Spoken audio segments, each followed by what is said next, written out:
Oi, galera! Bora então para a segunda parte da aula 1 de Segment Tree. Tá, então, deixa eu compartilhar aqui minha tela. Mostrar os slides que vocês já têm acesso. Então, vamos lá. Nessa parte 2, galera, eu vou comentar sobre alguns problemas com vocês, tá? Então, eu chamei aqui, ó, segue generalizações e truques, tá? Então, nós vamos resolver alguns problemas que vai mostrar alguns truquezinhos aí pra gente, tá? Então, vamos lá. O primeiro problema é esse addition to segment. Deixa eu ler ele com vocês aqui, ó. Então, ele é daquele curso da Itmo, tá? Então, se você tentou acessar e não conseguiu, porque você tem que se inscrever nesse curso, tá? Então, log na sua conta do Codeforce, depois você se inscreve. Vamos lá.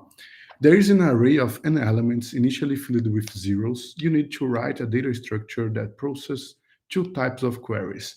Add to the segment from L to R-1 the number V. Find the current value of element I. You may have heard that such requests can be made using the segment tree, using the tree of segments with mass change operations. But this problem can be solved using a regular segment tree. Então, vamos lá, galera. Seguinte. Ele quer que você resolva o seguinte problema. Imagina um array, né, um vetor aí de n elementos, inicialmente todos com zero. Você precisa processar dois tipos de operações. A primeira é adicionar a cada um dos elementos de um intervalo o valor v.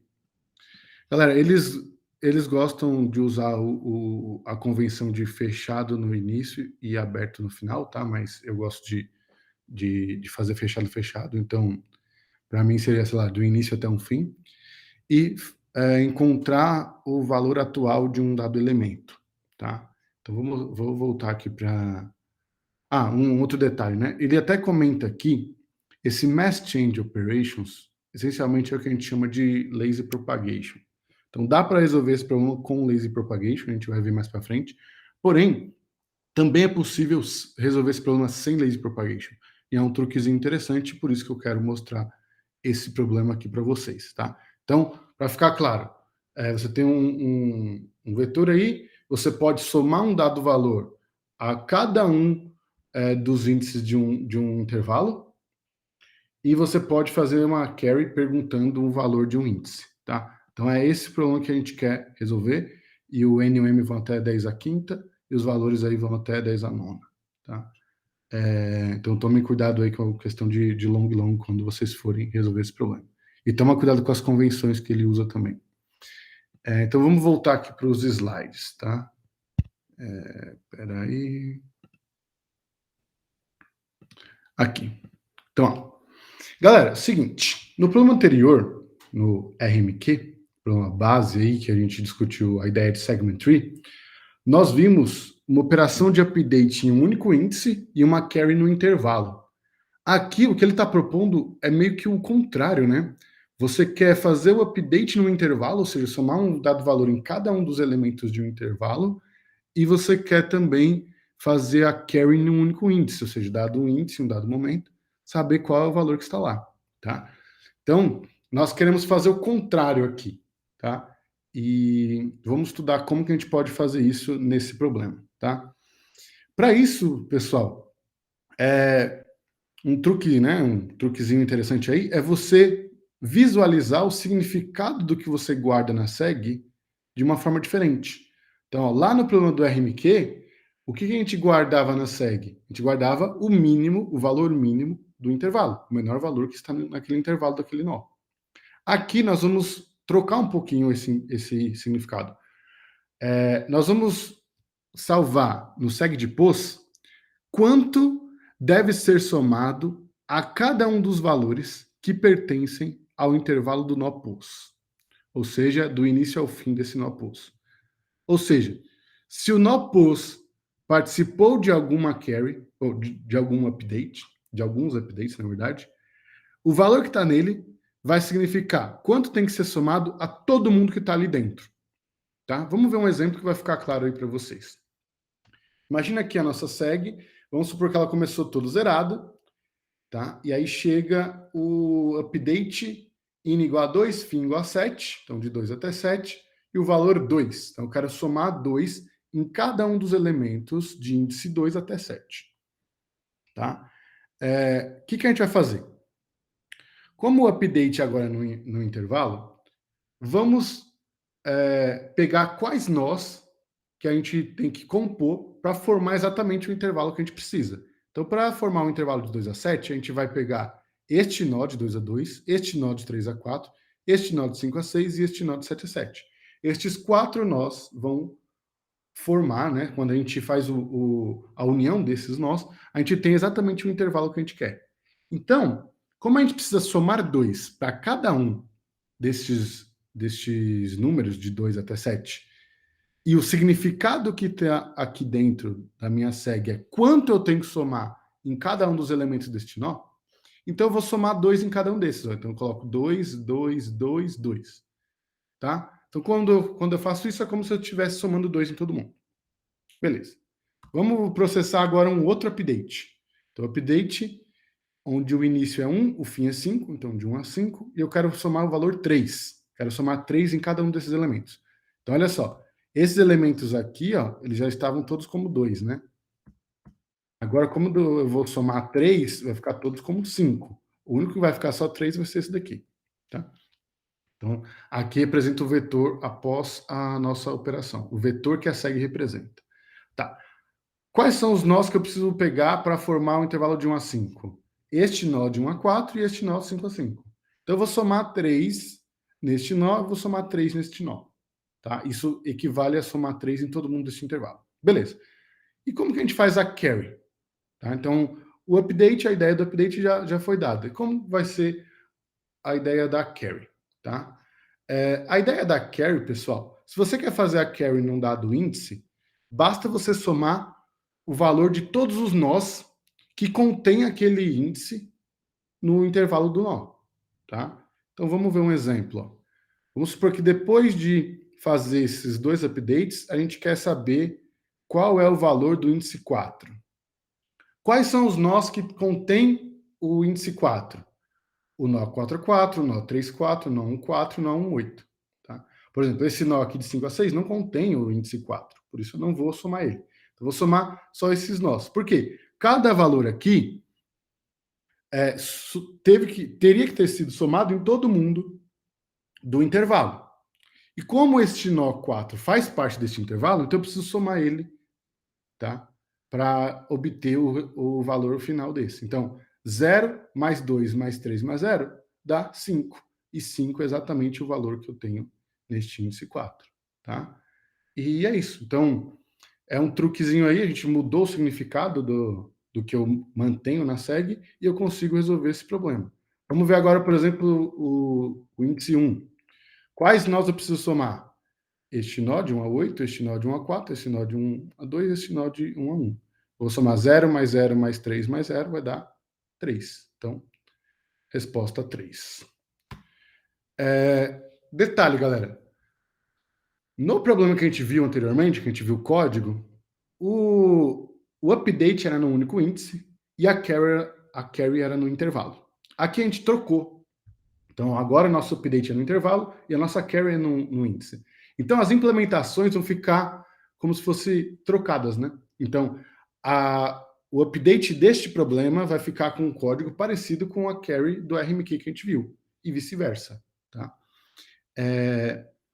Então, um problema aí para vocês treinarem aí implementação aí de segment tree. Mais para frente a gente vai ver o lazy propagation, tá? Que é a técnica que eu comentei com vocês. Porém, esse problema a gente conseguiu resolver sem lazy propagation. Em geral, galera, estou falando de termos gerais, a técnica lazy, né, só é necessária quando tanto a carry quanto o update são em intervalos. Se um deles é no intervalo e o outro é no índice, em geral você consegue fazer uma seg normal. Mas é comum a galera usar lazy propagation sempre que tem update em intervalo, tá? Então, esse é um problema que tem update em intervalo, então é comum a galera usar lazy propagation. Vocês também vão poder usar como forma de treino mais para frente, tá? Então, além desse problema addition to segment, um outro problema que dá para usar esse truque é o applying max to segment. Então, eu deixei esses dois aí para vocês treinarem esse truque, beleza? Bora então para o próximo problema. Importante, galera. Eu acho que eu esqueci de comentar aqui. Sempre que eu comentar sobre um problema novo, eu gostaria que vocês pausem aí o vídeo e tentem resolver sozinho, tá? Então pensa aí uns 15 minutos, pelo menos, tá? Depois de 15 minutos, se você estiver travado, você pode avançar um pouco no vídeo e ir vendo, mas sempre tenta ter tenta não ser tão passivo, digamos assim. Tenta, às vezes, fazer uma pausa e ficar pensando, nossa, eu acho que vai resolver assim, tá? Por mais que eu já tenha começado aí um pouco da resolução, às vezes você pausa e tenta entender melhor, tá? Como é vídeo, você pode voltar quantas vezes você quiser também, tá? Então, agora eu vou comentar sobre o problema sign alternation. Eu vou ler ele com vocês, tá? E aí, antes de eu resolver, eu gostaria que vocês pausassem, pensassem por uns 15 minutos. Tem gente que vai conseguir resolver em 15 minutos, tem gente que 15 minutos vai ser pouco, então 15 minutos é só uma base aí, tá? Mas se você precisar de mais ou de menos, fique à vontade aí. Então, vamos lá. Problema sign alternation. Implement data structure of n elements A1, A2 up to AN with the following operations. Assign the value AI, assign the element AI value J, find alternating sign sum in the range from L to R, inclusive. Então é o seguinte, ele quer que você implemente uma estrutura de dados, né, que tenha N elementos e você faça o update num único índice, o update que a gente está acostumado, normal, e a carry dele é o seguinte, ele vai te dar um intervalo de LAR e quer que você obtenha o seguinte valor, ou seja, o A de L menos o A de L menos 1, o A de L mais 1, mais o A de L mais 2, menos o A de L mais 3 e assim por diante. Então, a partir do L, você soma, subtrai, soma, subtrai, soma, subtrai, soma, subtrai, tá? Ele quer que você encontre este valor aí de forma rápida, né? Porque o N vai até 10 à quinta e o M até 10 à quinta também, tá? Então, esse é o problema sign alternation. Então, pausem aí o vídeo, pensem aí um pouco. Tem diversas formas de resolver esse problema. Eu vou mostrar uma delas, tá bom? Então, vamos lá. Como que eu vou resolver este problema? Anteriormente, galera, eu comentei com vocês que é possível criar uma struct com as informações de cada nó, tá? Essa ideia vai ser muito útil nesse problema aqui, beleza? Eu vou usar essa ideia aí de construir uma struct para cada nó, beleza? Tá.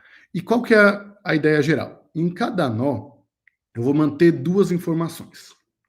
Eu vou chamar de sum ID even, sum ID odd. O sum ID even vai ser a soma dos valores nas posições pares deste nó. Então, todas as posições pares deste nó, eu vou somar os valores dessas posições. E o sum ID odd vai ser a soma dos valores nas posições ímpares deste nó. Tá? Então, sum ID even, sum ID odd. Beleza. Além de ter essa implementação que vai ser um pouco diferente, onde eu vou ter uma struct, né, para representar meu nó, eu vou fazer uma coisa que é muito legal e é por conta disso que eu uso o struct, que eu vou fazer a carry retornar um nó, tá? Então, essa é uma ideia bem legalzinha, tá? Em vez da carry simplesmente retornar o valor final, você faz a carry retornar um nó, e esse nó representa o intervalo daquela sua carry, tá? Então, quando você tem uma carry de intervalo. Isso é legal porque, às vezes, para calcular a resposta final, você não precisa apenas só de um único valor, você precisa de alguns valores ali. Então, você faz a sua carry retornar um nó, e este nó representa o merge dos nós da SEG que compõem aquele intervalo, tá? A gente vai ver um pouco melhor como fica a implementação, tá? E é isso. Então, qual que é a ideia deste problema aqui? Eu vou fazer a minha carry, retornar um nó que representa a soma, né? E dentro desse nó tem dois valores. Primeiro, sum ID even vai ser a soma dos valores nas posições pares, e o sum ID odd, soma dos valores nas posições ímpares. Aí, eu vou olhar para a paridade do início do meu intervalo. Se o meu intervalo for par, eu vou fazer sum ID even menos sum ID odd. Agora, se for o contrário, eu faço vice-versa, né? Sum ID odd menos sum ID even. Então, vamos ver como fica a implementação. Ó. Então, aqui, ó, eu criei minha struct node, coloquei aqui sum ID even, sum ID odd, tá? São os dois valores ali. Eu fiz, então, minha seg cd node, tá? 4 vezes max n, criei o nó nulo, tá? Criei o nó nulo. Tá, eu acho que eu não expliquei para vocês essa ideia aqui do nó nulo. Acontece. Esse nó nulo, tá, daqui a pouco vai ficar claro. Então, depois eu vou falar por que eu criei esse nó nulo. Então, vamos lá. Node merge. Então, aqui, ó, essa função, ela vai receber dois nós e vai retornar um nó que representa o merge desses dois. Então, ó, se você tem nó 1, nó 2, se você tem a soma do sum ID even e o sum ID odd de cada um deles, como é que você constrói o nó que é o merge dos dois? Basta você somar o sum ID even dos dois e colocar no sum ID even desse resp e o análogo para o sum ID odd, tá? E depois você retorna o resp. Beleza. Então, o merge, ele é bem fácil. E por que eu usei o merge aqui? Porque eu vou usar tanto no build quanto no update. Então, por isso que eu quis fazer uma função merge. E, galera, a gente normalmente faz uma função merge quando o merge é um pouco mais complicadinho, tá? Então, ao invés de eu repetir essas duas linhas, tanto no build quanto no update, eu preferi colocar numa função e chamar ela, tá? Chamar a função merge.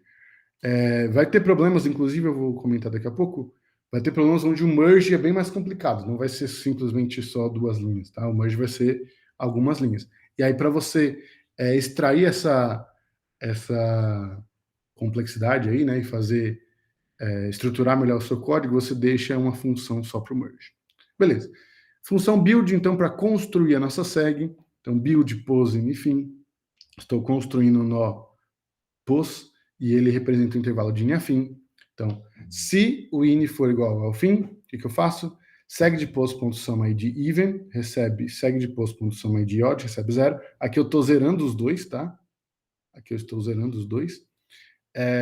Se o in módulo 2 for igual a 0, ou seja, se o índice for par, então esse if aqui nós estamos tratando da folha, tá? Se eu estou numa folha, eu vou olhar. Se o índice dessa folha for par, SumID even recebe o valor que está lá nessa posição, inicialmente, tá? Então, sempre que a gente usa um build, a gente salva os valores iniciais em um vetor auxiliar, que seria meu V aqui. E se for ímpar, eu faço isso com SumID odd, e o outro sempre fica zerado, tá? E aqui já é return. Agora, se eu não tiver numa folha, o que eu faço? Eu vou chamar o build para os dois filhos, então calculo aqui o m como meio do intervalo, e o índice do filho esquerdo, d o índice do filho direito, chamo o build para os dois, e depois eu faço o merge desses dois nós, filhos, para construir, então, os valores do nó pos. Então, seg de pos recebe merge, seg de e e seg de d. Beleza? Vamos para o update. Então, void update int pos in fim e deval. Então, eu estou no nó pos que representa o intervalo de in a fim e eu quero trocar o valor do id para val. Se o id não está neste intervalo, simplesmente return, não faço nada. Se eu estiver numa folha, o que eu faço? Eu verifico se esse índice id, né, que é igual ao in igual ao fim, for par, eu vou lá e coloco o val no sum id even. Se não, coloco no odd. E é isso. Agora, se ele está lá dentro, mas ainda não é uma folha, eu chamo o update para cada um dos meus filhos, esquerdo e direito, e depois eu chamo o merge para calcular os novos valores do POS, né? Porque um dos filhos foi alterado aí, tá? Galera, como eu vou aproveitar aí que a aula está sendo gravada, né? Então, se você precisar, faz uma pausa e olha certinho aí os códigos, tá? Vou passar um pouquinho mais rápido. E a grande diferença tá, né, na carry, que a gente está fazendo a carry retornar um nó. Então aqui, ó, em vez de ser int carry, a gente fez como node carry. E essa é uma ideia bem interessante. Então, int pos, estou no nó pos, que vai do intervalo de in a fim, e quero retornar um nó que represente o intervalo de p até q. Tá bom? Então, se o q for menor do que o in ou o p for maior do que fim, o que acontece? Significa que o intervalo que eu quero não tem intersecção com o intervalo desse nó. Então, o que eu retorno? Eu preciso retornar um nó que não vai interferir na minha resposta final, tá? Então, lembra, quando é uma carry, por exemplo, de mínimo, lá do RMQ, uma carry de mínimo, a gente retornou o int max, o maior valor que o inteiro consegue assumir. Para quê? Para não influenciar. Então, aqui eu preciso retornar alguém que não influencie. Então, o que eu fiz? Eu criei um nó node que eu chamei ele de nulo, nó nulo. E esse nó nulo, ele é um nó justamente para não interferir. Ou seja, a soma dele tem que ser zero, tanto no id even quanto no id odd. Aí quando ele for mergeado com qualquer outro, não altere os valores da resposta, tá? Porque se você mergear com zero, né? 0, 0, vai permanecer a mesma resposta. Então, eu criei esse nó e eu vou mostrar. Peraí, aqui, ó. Logo na main, eu já coloco que o nulo.sum id even, nulo.sum id odd recebem zero. Tá? Então, esse é o significado desse nó nulo. Depois, se eu estou num intervalo de in afim que está contido no P aqui, o que eu faço? Eu retorno o próprio nó, então segue de pos, beleza? Se não, eu vou chamar a carry para cada um dos meus dois filhos e mergear a resposta deles. Então, ó, int m recebe in mais fim dividido por 2, que é o meio do intervalo. Int e recebe 2 vezes pos, d 2 vezes pos mais 1. Return merge, então estou mergeando a resposta do filho esquerdo e a resposta do filho direito, tá? Para construir aí então a resposta do intervalo P aqui, beleza? E como que a gente usou? Então aqui é a minha main, tá? Lembrando, ó, quando a gente faz um build, né, a gente lê todos os valores num vetor auxiliar, depois faz o build, aí aqui eu leio minhas operações, e aqui está a diferença, ó. Node resp recebe carry 1 ANAB, por que 1? Porque eu sempre tenho que chamar da minha raiz, e a minha raiz, segundo a minha convenção, começa no 1, e o intervalo dela é de 1 a n. Tá? Se a módulo 2 for 0, ou seja, se o início do intervalo que eu quero for par, eu respondo sum id even menos sum id odd. Se não, eu respondo o contrário. Tá? Então foi assim que eu estruturei para resolver esse problema. Daria para resolver de outras formas? Sim, tem outras formas aí para resolver esse problema, mas prefiro fazer desse jeito aí. Beleza? Bom, então bora para mais um problema aí, mais um truquezinho. E agora eu vou comentar com vocês sobre segue de Kadani, tá? Então, novamente, eu vou mostrar aí o problema, e aí eu quero que vocês pausem, pensem um pouco e depois continuem. O problema é o seguinte: dado um vetor V, com n valores inteiros, processe que operações que podem ser de dois tipos, tá? Então, n valores inteiros, processe que operações que são de dois tipos. Galera, só uma coisa me veio aqui à cabeça, eu não sei se eu expliquei para vocês, mas você assiste uma parte, então, por exemplo, eu dividi aqui, a primeira parte da aula seria a SEG básica, a segunda parte, né, generalizações e truques. Assiste SEG básica, treina um pouco e depois vai para generalizações e truques, tá? Porque senão pode ficar muito pesado. Então, vai assistindo um pedaço, treina um pouco, assiste outro pedaço, treina um pouco, tá? para vocês irem evoluindo aos poucos, beleza? Senão pode ficar até difícil de entender certinho. Então vamos lá. Voltando. Dado um vetor V com N valores inteiros, vamos supor aí que já está preenchido, enfim, processe que operações que podem ser de dois tipos. Update e val. Altere o valor no índice I para val. Beleza, o update vocês já estão acostumados. E a carry, seguinte, carry inifin, carry de intervalo. Imprima a maior soma de um subintervalo de in até fim. Tá? Então, assim, estes valores aqui, eles são inteiros, mas podem ser negativos. Então, eu quero, dado o intervalo, qual é a maior soma de algum subintervalo dele. Beleza? Então, para algum subintervalo que esteja contido no intervalo que eu dei de in a fim, eu quero que você pegue a soma dele e pegue o melhor de todos, a maior soma. Tá? Por que a gente costuma chamar isso de segue de Kadani? A gente chama isso informalmente de segue de Kadani porque o algoritmo de Kadani, ele resolve de forma linear exatamente isso daqui. Ó. Então, não sei, provavelmente se você já estudou programação dinâmica, você já deve ter visto aí o probleminha que o algoritmo de Kadani resolve, que é dado uma lista de números, encontrar o subintervalo desta lista total que possui a maior soma. Tá? Aqui, galera, a gente quer manter isso dentro da nossa SEG, tá? Então, a gente quer ter uma lista, eu posso alterar valores dessa lista e eu quero encontrar maior soma de um subintervalo, beleza? E é isso. Então, se você nunca viu esse problema, pausa um pouco, pensa nele. Eu estruturei de uma forma aqui e existem vários problemas que usam essas ideias que a gente vai comentar. Então, segment with the maximum sum, GSS1, GSS3, Banfaral, GSS5, todos eles têm a ver com essa segue de Kadani, tá? Alguns não usam update, outros a carry é só no raiz, então tem várias diferenças, por isso que eu quis fazer dessa forma aqui. Então, pode pensar nessa versão aqui que eu estou colocando, beleza? Então pausa aí o vídeo, pensa um pouco, depois você continua. Beleza?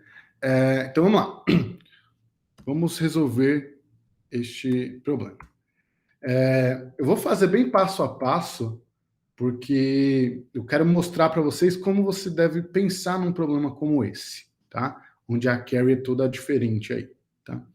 Normalmente, pessoal, a gente começa a pensar de acordo com o que a carry precisa. Então, ó, a carry, você olha para o que a carry está pedindo, ou as carries, enfim, né? Tem problema que tem vários tipos de carries, mas esse daqui é uma só. Então, a carry, ela quer o quê? Maior soma de um subintervalo. Beleza. Então, você precisa manter essa informação. Então, vai ter que estar lá no seu nó qual é a maior soma de um intervalo daquele nó. Isso é indiscutível. Beleza. Agora, qual que é o próximo passo? A gente precisa resolver duas coisas. Primeiro, se eu tiver isso, imagina que eu tenho isso para todos os nós, tá? Tenho isso já estou conseguindo manter isso para todos os nós. Como de fato eu calculo a resposta de uma carry? Ou seja, se eu te der um intervalo qualquer, como é que você vai compor alguns nós aí para responder essa carry? Segundo, como calcular ou manter a maior soma de um intervalo para cada nó? Então, como de fato fazer isso, né? Por que eu coloquei esse primeiro aqui para a gente pensar? Eu não sei se vocês já pararam, já resolveram algum problema assim. Às vezes você tem uma ideia, mas você não sabe se essa ideia está certa ou não, tá? E aí você tem dois caminhos. Ou realmente pensar por que ela está certa, né? Como terminar aquilo. Ou você se pergunta, se eu souber fazer isso, será que isso resolve o problema final? E se resolver, é um grande indício de que aquilo provavelmente esteja certo, tá? Então é mais ou menos esse caminho que eu estou tomando aqui, tá? Se eu de fato eu conseguir manter para cada nó a maior soma de um intervalo, será que eu consigo resolver para qualquer intervalo? Sim ou não? E como? E depois a gente, de fato, vamos ver como manter isso. Vamos lá. Esse daqui é mais fácil de responder. Basicamente, galera, basta a gente usar o truque do problema anterior e fazer a carry retornar um nó. Então, a gente vai fazer a carry retornar um nó, tá? E esse nó, ele vai representar exatamente o intervalo desejado, né? Igual que a gente viu lá no problema anterior. Então, se eu consigo manter a soma de um intervalo através do merge, então, quando eu fizer o merge dos nós que compõem aquele intervalo, eu vou ter um nó, e dentro desse nó vai ter a soma, a maior soma de um intervalo daquele nó, e basta responder ele. Então, em outras palavras, o que a resposta dessa pergunta aqui é basicamente o seguinte: sim, se a gente conseguir manter esta maior soma de um intervalo no merge, porque a carry que retorna um nó, ela só depende do merge, tá? Então, se você conseguir, através do merge, manter esse tipo de informação, beleza, tá tranquilo. Tá, próxima questão. Como calcular, como manter de fato a maior soma de um intervalo de cada nó? E aí, ó, como o nosso update é um único índice, quando a gente faz o update em um único índice, a gente tem que pensar duas formas para manter todas as informações que a gente quer no nó. Se o nó é folha, como que a gente mantém? Em geral, isso é bem fácil, tá? Então, por exemplo, quero manter a maior soma de um intervalo de um nó. E o nó é uma folha, é um único índice. Então, ou você vai pegar aquele cara ou não vai pegar, tá? Então, depende da convenção do seu problema, se ele deixa você não pegar ninguém ou se ele é forçado a pegar alguém, tá? Então, se você é forçado a pegar alguém, você sempre pega numa folha, você sempre pega o valor lá, independente se o valor é positivo ou negativo. Agora, se você tiver a convenção de que você pode não pegar ninguém, então, se o valor for negativo, você deixa zero, se ele for positivo, você pega ele. Então, em geral, fazer para a folha é fácil. Agora, o problema está quando você quer calcular para um nó que não é folha. E a gente já viu diversas vezes aqui no update que o update faz isso como? Ele chama o update para os dois filhos e depois mergeia o resultado dos dois filhos. Ou seja, em outras palavras, o que eu quero dizer aqui é o seguinte: só preciso me preocupar com o merge. Então, tanto para essa pergunta quanto para essa, a resposta é a mesma, é o merge. Ou seja, como que através do merge eu consigo manter a soma de um intervalo de um nó, dentro de um nó, tá? Ou seja, imagina que você tem um intervalo, um nó pos, você tem um nó E, que é o filho esquerdo dele, e um nó D, que é o filho direito dele. Vamos supor que você tem para cada um desses filhos, já está calculado qual é o intervalo de soma máxima, tá? Eu chamei aqui de max, intervalo de soma máxima, tanto para o nó esquerdo quanto para o nó direito. Como é que você calcula a resposta para o pos? Beleza? Então, se você nunca viu isso, pausa aqui, pensa no seguinte: para você calcular esse max, talvez você precise calcular mais informações, não apenas só o max dos filhos, tá? Talvez você precise manter algumas outras informações. Então, pense quais são essas informações e como manter elas. Então, isso que você tem que tomar cuidado.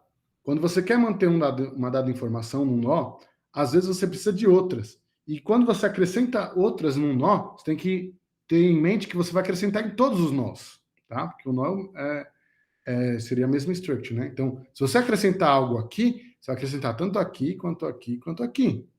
Beleza? Nos três. Então, sempre pense como manter essas informações. Então, pausa e pensa um pouquinho aí. Beleza, vou continuar aqui. Vamos lá. A grande pergunta aqui é o seguinte: por que eu não posso simplesmente falar que o máximo, maior soma de um intervalo do nó pos é o máximo entre a maior soma de um intervalo do nó e a maior soma de um intervalo do nó D? Ou seja, por que se eu fizer segue de pos.max, recebe máximo entre segue de e.max e segue de d.max? Por que isso não está correto? Tá? Essa é a grande sacada, você pensar por aí. E a resposta é o seguinte: imagina Imagina a melhor resposta do pulso, ou seja, o melhor intervalo dentro do intervalo de in afim que tem a maior soma de algum intervalo, né? Maior soma de intervalo. O intervalo ótimo. Vamos chamar ele de IAJ. Se esse intervalo estiver inteiramente contido no nó esquerdo, EAJ, então ele necessariamente vai ser esse cara aqui. Perfeito. Se este intervalo estiver inteiramente contido no nó direito, ou seja, estiver aqui, necessariamente vai ser o melhor desse nó direito. Perfeito. Porém, existe a possibilidade deste intervalo ótimo do poço não estar contido inteiramente nem no nó esquerdo, nem no nó direito. Ou seja, ele seria um intervalo que começa na esquerda e termina na direita. Então, imagine essa possibilidade. O I está na parte esquerda, ou seja, ele está entre IN e M, e o J, ao final desse intervalo ótimo aí, que a gente está supondo, está na parte direita, ou seja, ele está entre M e J, M e fim. Tá? Então ele começa na esquerda e termina na direita. Se o intervalo ótimo for desse tipo, a gente não está considerando nessa fórmula aqui. Tá? Então, esta fórmula está incorreta, ela está incompleta. Ela precisa considerar os intervalos que começam na esquerda e terminam na direita. Tá?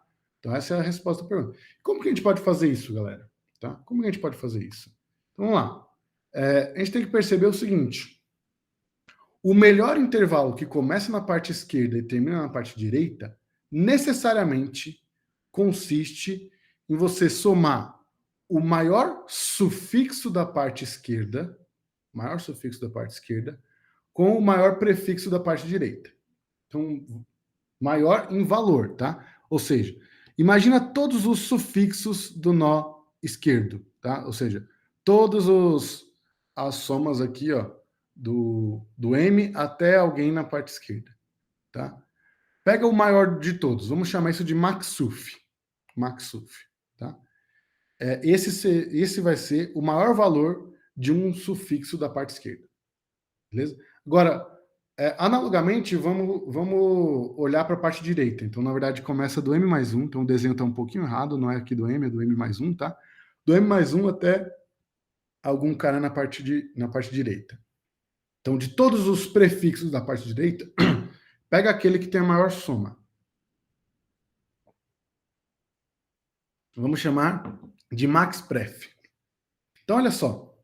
Se eu somar o maxsuf da parte esquerda com o maxpref da parte direita, necessariamente eu vou obter o melhor intervalo que começa na esquerda e termina na direita. Tá? Essa que é a grande observação aqui desse problema. Tá? Então, isso significa que eu preciso manter no nó esquerdo qual é o maior sufixo. E no nó direito, qual é o maior prefixo. Só que como eu falei para vocês, quando a gente acrescenta uma informação no nó, você tem que acrescentar em todos. Beleza? Então acontece, você vai ter que, apesar da gente só usar, nesse caso, o maxpref do nó esquerdo, você vai precisar manter o maxpref para todos os nós. Beleza? Para todos os nós. Então, vamos ver como que a gente faz isso. Então, eu vou analisar aqui o maxpref, porém o maxsuf ele é análogo, tá? Então, vamos lá. Como a gente vai manter o valor máximo de um prefixo em um nó? Então, imagina, recaímos sobre o mesmo problema, só que um pouco diferente. Dado que eu tenho o máximo de prefixo do nó esquerdo, o máximo de prefixo do nó direito já calculados, como é que eu calculo no merge o máximo de prefixo desse meu nó? E aí a resposta é o seguinte, ó. Perceba que o melhor prefixo do nó oposto, ele só tem duas possibilidades. Ou ele é o melhor prefixo do nó esquerdo, ou você vai pegar o nó esquerdo inteiro e somar com o melhor prefixo do nó direito. Tá? Só tem essas duas possibilidades. Ou seja, basicamente se o prefixo ótimo do pos tiver o seu fim na parte esquerda, necessariamente eu vou ter que pegar o melhor prefixo da parte esquerda. Agora, se o prefixo ótimo do pos terminar na parte direita, significa que eu vou ter que pegar o nó esquerdo inteiro e somar com o prefixo ótimo do nó direito, tá? E como é que eu faço para somar o nó esquerdo inteiro? Então, a gente acabou de identificar que para conseguir calcular o max_pref do nó oposto, eu preciso manter a soma do nó esquerdo. E como eu tenho que manter a soma do nó esquerdo, então eu vou ter que manter a soma de todos os nós. Tá? E aí, quando você coloca a soma, você tem que pensar, como é que eu mantenho essa soma? Para manter essa soma, eu tenho que somar esse com esse. Tá? O soma é bem simples. Então, olha só. Então, para resolver só para o max_pref, se o problema fosse só manter o máximo de prefixo e a soma, o que a gente faria? Seg de pos.soma recebe seg de e.soma mais seg de d.soma, ou seja, o máximo a soma do pos é a soma do nó esquerdo somado com a soma do nó direito. Perfeito. E seg de pos.maxpref, ou seja, o máximo de prefixo do nó pos vai ser o máximo entre o máximo de prefixo do nó esquerdo ou a soma do nó esquerdo mais o máximo de prefixo do nó direito. Beleza? E é isso. Mas, para que a gente calculou o max_pref? Para conseguir calcular o max, lembra? Então, vamos retornar tudo e verificar como que a gente consegue fazer o merge, tá? Então, ó, a gente vai manter 4 coisas no nó. Máximo de prefixo, máximo de sufixo, soma e intervalo de soma máxima. Os 4. Então, vamos lá. Soma. Como é que eu calculo a soma no merge? Soma do pos é a soma do e mais a soma do d. Tá bom. Como é que calculo o max_pref? Max_pref do pos é o máximo entre max_pref do e ou o soma do e mais o max_pref do d. Beleza? Agora, max_suf é análogo. Então, vai ser o máximo entre seg de d.maxsuf, ou seja, o sufixo de soma máxima, ou vai ser o sufixo de soma máxima do nó direito, ou vai ser o nó direito inteiro somado com o sufixo de soma máxima do nó esquerdo. Então, seg de pos.maxsuf vai ser o máximo entre seg de d.maxsuf ou seg de d.soma mais seg de d.maxsuf. Beleza? E por que a gente manteve esses dois caras? Eles são auxiliares para quê? Para a gente calcular o max. Então, como que eu calculo agora esse max?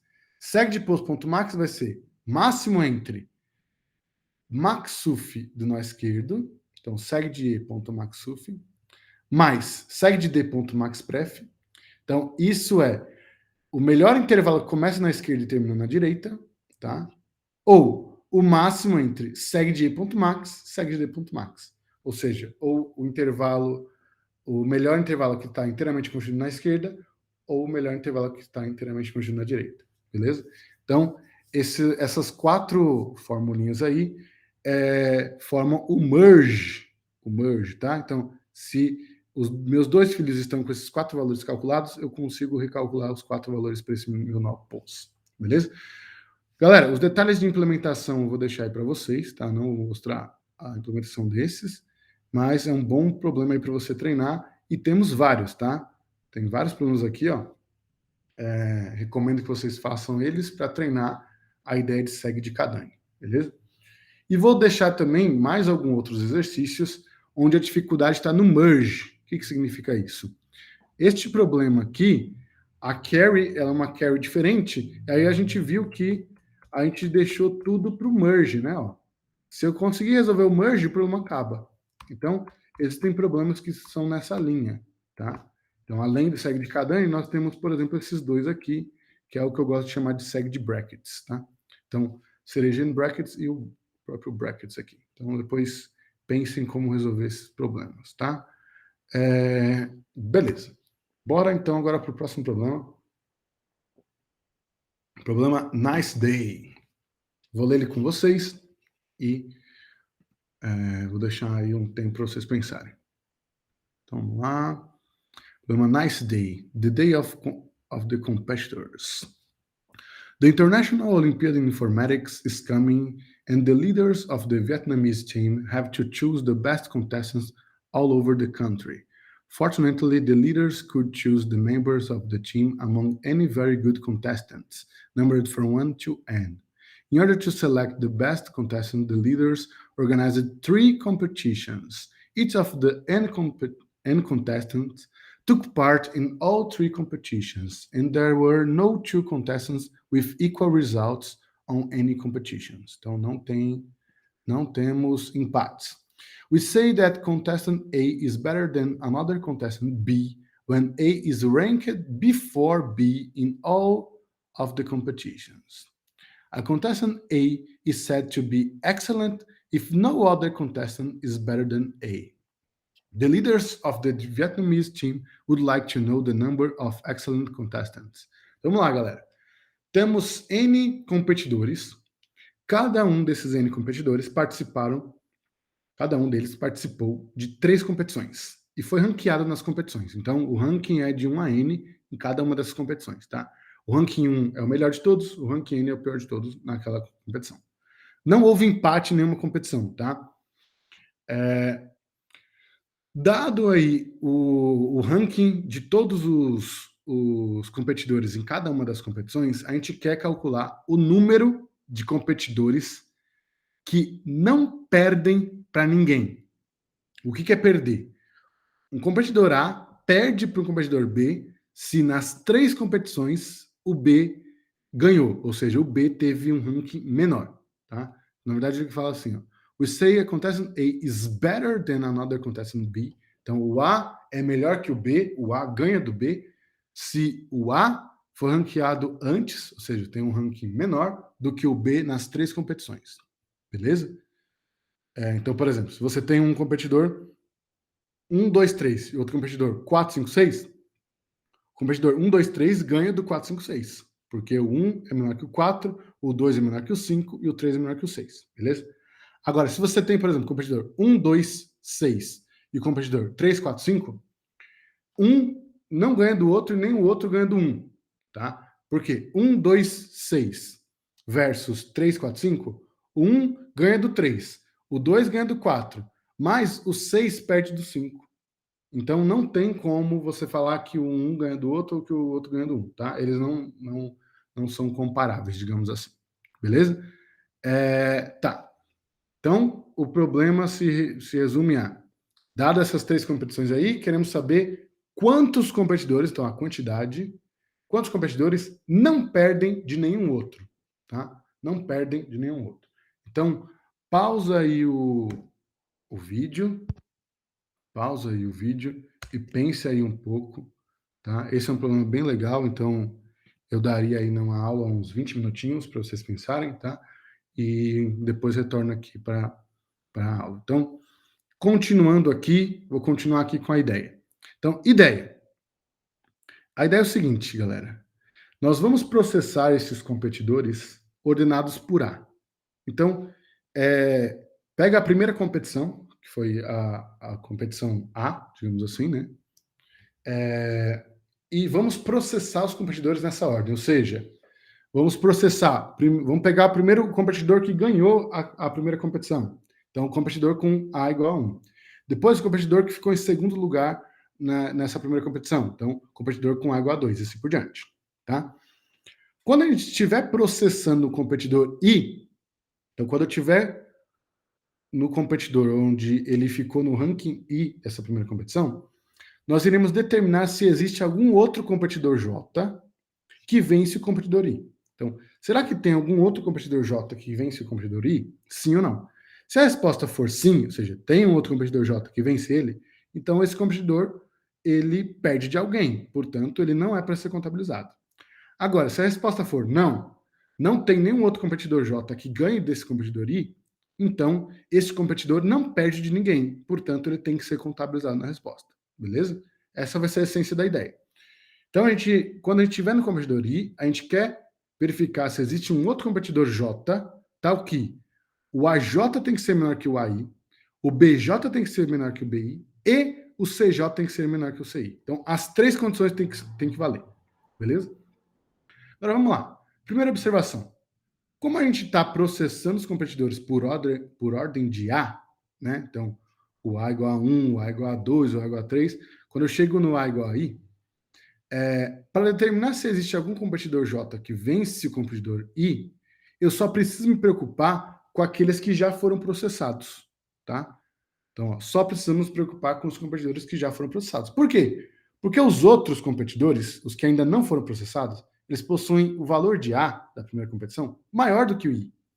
Portanto, eles já vão perder, né, entre aspas, eles já não vão conseguir, o correto, eles não vão conseguir ganhar do competidor I pela competição 1, pela competição A, porque o A deles já vai ser maior do que o AI, então não vai valer essa condição. Portanto, eu nem preciso me preocupar com eles, tá? Então, vamos se preocupar só com os competidores que já foram processados. Beleza. Agora, qual que é a grande sacada aí, qual que é a grande ideia? Enquanto eu vou processando os competidores, imagina um vetor de marcação, tá? Imagina um vetor de marcação sobre os índices do B. Então, para cada um dos valores de B, ou seja, pega a segunda competição, o B, competição B. Imagina todos os valores que todos os rankings, né, da competição B. Então, quem ganhou até quem perdeu de todo mundo, de 1 a N no B. Eu vou marcar o valor de C no índice B se eu já passei por algum competidor então eu já processei algum competidor que obteve ranking B na segunda competição e ranking C na terceira competição, tá? Então, esse vai ser o meu vetor de marcação. Vocês vão entender por que eu estou fazendo isso. Vamos lá. Note que, ao processar a competidor I, só precisamos nos preocupar com os competidores com B de 1 a BI-1, região em vermelho. Então, imagina o competidor BI. Então, eu marcaria aqui, ó, no índice BI, eu colocaria o valor CI aqui. Eu estou preocupado em determinar se existe algum competidor J que ganha do I. Para ganhar, ele tem que ter os 3 valores menores. Então, para que o competidor J ganhe do I, necessariamente ele tem que estar em algum lugar dessa região em vermelho aqui, ó. Ou seja, o índice B dele tem que ser de 1 até PI-1, tá? Algum lugar aqui. Pois os competidores com B maior, ou seja, os competidores em azul, na região marcada em azul, não podem vencer o competidor I, beleza? Lembrando que não tem empate, tá, pessoal? Não tem empate. Tá. Agora uma pergunta. Dentre todos os competidores da região vermelho que já foram processados, então, dentre todos os competidores que já foram processados e possuem B menor que BI, como verificar de forma rápida se algum deles de fato vence o competidor I? Então, como é que eu determino se de todo mundo aqui, será que tem alguém que ganha do BI? Sim ou não? É isso que eu quero saber, tá? Eu não quero saber quantos, eu quero só saber se tem algum. Então, pensa nisso, pausa aí um pouquinho, pensa aí uns 5 minutinhos, depois a gente continua, tá? Então, continuando, como é que eu respondo isso? Basta eu olhar para o mínimo, tá? Então, basta eu pegar o menor valor que aparece aqui na região em vermelho e comparar ele com o C. Por quê? Vamos lá, pense o seguinte. Dentre todos os competidores, a pergunta foi, né? Dentre todos os competidores que já foram processados e possuem B menor que BI, como verificar rápido se algum deles de fato vence o competidor I? Pense no competidor que está na região vermelha e possui o menor valor de C. Se algum competidor vencer o competidor I, então este competidor vai vencer o I. Por quê? Porque ele tem o menor valor de C nesta região, tá? E apesar dele, o B dele pode ser que não seja tão pequeno assim, mas já é menor do que o BI, isso já é suficiente. Então, para eu saber se o competidor I perde de alguém, basta determinar o menor valor aqui, tá? Vamos chamar isso de min C, e comparar com o C de I. Se o min C for menor que o C de I, então o competidor I perde de alguém. Agora, se o min C for maior do que o C de I, então o competidor I não perde de ninguém e a gente contabiliza ele na resposta, tá? Então, logo basta determinar o menor valor que está no intervalo de 1 a B de I, vou chamar de min C, e comparar min C com CI. Se CI for menor, então ele não perde de ninguém e deve ser contabilizado na resposta. Não esqueça de updatar o vetor e colocar o valor C de I no índice B de I, tá? E é isso. Essa é a ideia. Então vamos finalizar essa ideia. O que acontece, galera? A gente pode usar uma seg para representar este vetor de marcação. Porque olha só, ele é um vetor onde eu preciso fazer update no índice, né? Ou seja, colocar o valor CI no índice BI, isso daqui é um update, e eu preciso saber determinar o mínimo de um intervalo, tá? Nesse caso aqui é um prefixo, mas em geral é um mínimo de um intervalo. Então, por conta disso, eu consigo fazer isso com uma seg, tá? E é uma seg muito simples, bem parecida com o que a gente viu lá no problema do RMQ, tá? Uma seg bem tranquila. Então, na verdade, a gente caiu exatamente aí no problema do RMQ. Eu gosto muito desse tipo de problema, tá? Igual esse Nice Day. Por quê? A seg em si ela é bem simples. Pode ver que a gente recaiu exatamente no problema básico de seg. Porém, a dificuldade está em estruturar a ideia, tá? Tá em como você vai usar tá em enxergar essa seg, tá? Em como usar ela no seu problema, beleza? Então esse é um problema muito legal, tá? E os problemas mais difíceis eles tendem a ser assim, beleza? A dificuldade não está exatamente na seg. Então, eu vou deixar aqui outros exercícios que são nessa mesma vibe. Então, a seg em si ela é tranquila, porém a dificuldade está em como você utilizar a seg. Então, tem esses três problemas aqui, ó, nested segments, intersecting segments e o problema de carry, tá? Então, pensem neles também, são excelentes problemas aí. Bom, com isso a gente finaliza aqui a segunda parte da aula 1, beleza?